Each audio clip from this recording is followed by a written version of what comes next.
그러면 교수님께서 관심 있으신 임상 연구 분야는 어떻게 될까요? 네, 저는 이제 연구뿐만 아니라 또 그 연구를 적용하는 데도 관심이 있는데요. 트라우마, 특히 이제 범죄 피해 트라우마에 대해 관심이 있고요. 그리고 학교에서의 긍정적 행동 지원, 또 ADHD에 대해서도 관심을 가지고 연구하고 있습니다.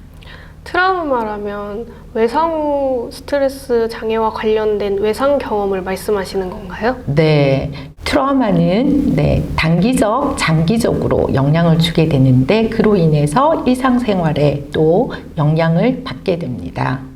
추가적으로 이제 범죄 피해 트라우마를 좀 살펴보면요, 살인, 강도, 그리고 강간, 폭력, 방화와 같은 강력 범죄 피해를 당하게 되면 그 피해자뿐만 아니라 가족, 또 목격자라든지 또 지역사회 여러분들이 그 피해에 대해서 영향을 받게 됩니다.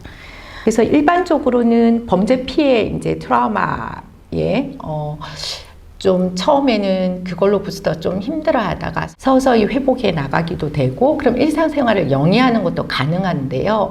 일부 어떤 분들은 그 영향에서 좀 지속적으로 좀 힘든 경험을 하게 되면서 일상생활을 영위하거나 또 직업생활을 영위하는 게 힘들게 되고요.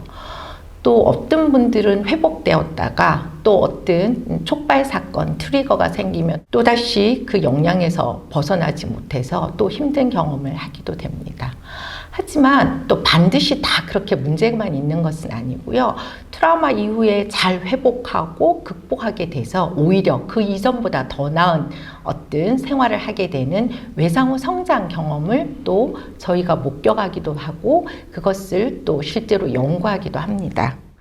그러면 트라우마의 최근 연구 동향은 어떻게 되나요? 네, 트라우마 연구는 이제 사실은 세계 2차 대전 이후에 그 전쟁을 경험한 군인들이 전쟁 이후에 극심한 어떤 PTSD 증상을 경험하면서 그 이후에 연구와 치료가 더 활발하게 진행이 되었습니다.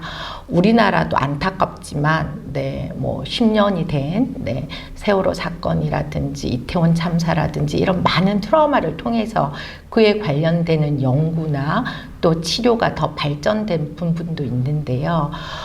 그동안은 우리 아까 살펴보았다시피 우리의 생명을 위협할 정도의 어떤 굉장히 큰 어떤 그런 그 외상 사건에 대한 트라우마에 관심이 있었어요. 그걸 흔히 우리가 빅T라고 하는데 최근의 연구에서는 그렇게 엄청난 어떤 생명을 위협할 정도의 사건은 아니지만 우리가 이렇게 일상생활을 하면서 가까운 예를 들면 가족이라든지 친구라든지 사람들로부터 조금씩 받게 되는 여러 가지 상처들이 쌓여서 우리의 인생 전반에 영향을 미친다는 연구 결과가 있고요.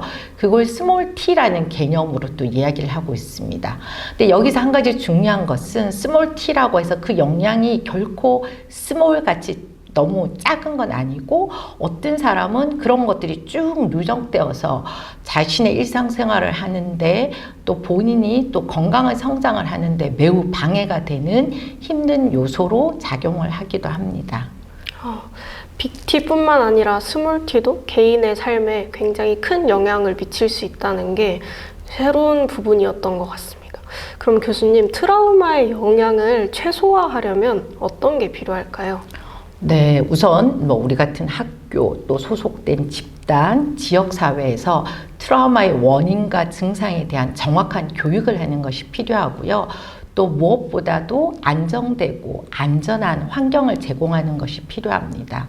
실제로 제가 만난 트라우마 내담자들 중에서는 기존에 잘 생활하셨던 분들인 경우에는 나에게 나타나는 트라우마 증상, 예를 들면 꿈에 악몽을 꾸기도 하고 또 관련되는 어떤 장면을 가지 못하는 회피 증상을 보이기도 하고 또 작은 거에도 깜짝깜짝 놀라는 어떤 각성 반응을 일으키기도 하는 이런 대표적인 증상을 경험했다 하더라도 그것이 일시적인 게 지나면 괜찮아지는 경우가 많거든요. 왜냐하면 그것은 트라우마 반응으로 나타나는 누구나 경험하는 정상적인 일시적인 반응이라는 걸 알고 나면 한 4번, 5번만 만나도 회복되는 경우가 많습니다. 그래서 굉장히 올바른 심리 교육이 좀 필요하다고 생각을 하고요. 네, 우리 아까 또 안전한 환경을 제공하고 또 저는 제일 중요하게 생각하는 것은 연구나 임상 장면에서 경험한 것처럼 강력한 어떤 지지 체계를 제공하는 겁니다. 함께 할 수 있고 나의 힘든 것을 나눌 수 있는 누군가가 있는 지지 체계가 중요합니다. 그럼에도 불구하고 이제 외상 증상, 트라우마 증상이 생겨서 PTSD를 경험하기도 되고 할 경우에는 조기 개입을 하고요. 특히 스마일 센터와 같이 범죄 피해 심리 지원 기관과 같은 전문 기관과 연계하여서 적극적인 상담을 받는 것도 매우 필요하다고 생각합니다. 네. 그리고 또 개인은 일상에서 어떤 스트레스 증상을 완화하고 문제 해결 기술을 이제 본인이 익힐 수 있도록 그렇게 하는 것도 도움이 될 것 같습니다. 네, 트라우마에 대해서 굉장히 잘 이해할 수 있는 시간이었는데요.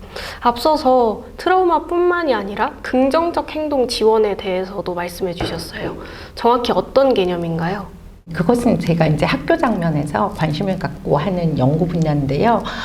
그동안은 학생들의 어떤 문제 행동에 주로 초점을 맞추어서 했다면 이 긍정적 행동 지원은 문제 학생, 문제 행동뿐만 아니라 모든 학생이 바람직하게 갖춰야 될 기대 행동이나 규칙에 대해서 긍정적인 반응을 하고 피드백을 줌으로써 네, 그것을 이제 아이들이 배울 수 있도록 하는 거예요. 그래서 모든 학생들한테 하는 거죠. 예를 들면 뭐 학교에서 안전한 그리고 책임감 있는 네, 존중하는 학생들이 되기 위해서 본인 스스로 규칙도 잘 지키고 수업 시간에 집중하고 숙제도 잘하고 뭐 이런 것들을 하는 거고요. 친구 관계도 또 잘하게 하고.